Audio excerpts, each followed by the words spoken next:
In Illinois, determining the best interests of the minor child is the primary guiding principle in family law cases involving child custody, visitation, and allocation of parental responsibilities, formerly known as child custody.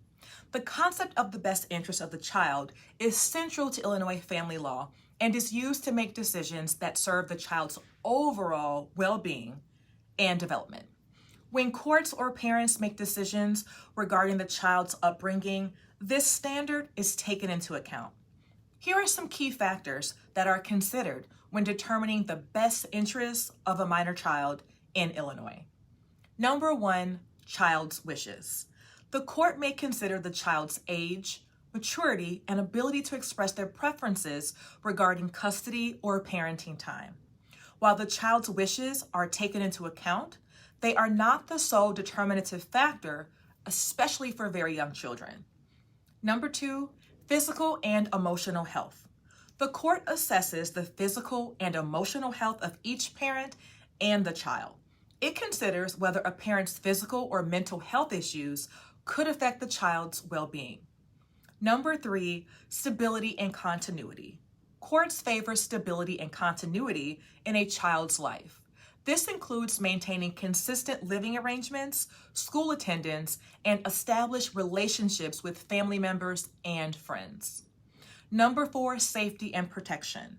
The court prioritizes the safety and protection of the child.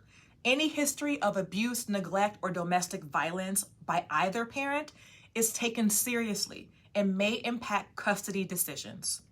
Number five, parenting skills.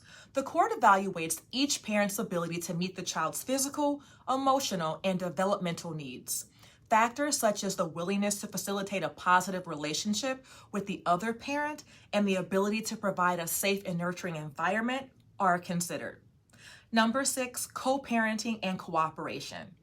Courts encourage parents to work together and cooperate in making decisions about the child's upbringing.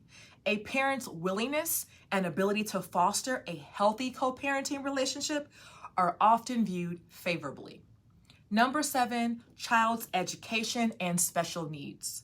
The child's educational and special needs, if any, are taken into account.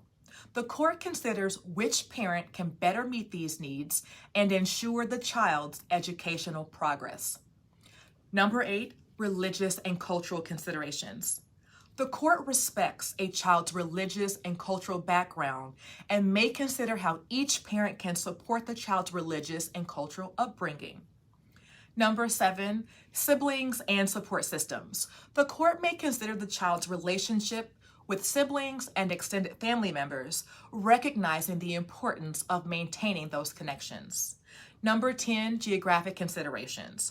The court assesses how the geographic location of each parent's residence might affect the child's daily routine, school attendance, and access to necessary services. Number 11, consistency with previous parenting arrangements. In cases of modification of parenting time or allocation of parental responsibilities, the court may consider whether changes to the existing arrangements are in the child's best interest. It's important to note that the determination of the best interest of the child is highly fact-specific, and each case is unique. Judges have discretion to weigh these factors and make decisions that align with the child's best interest on a case-by-case basis.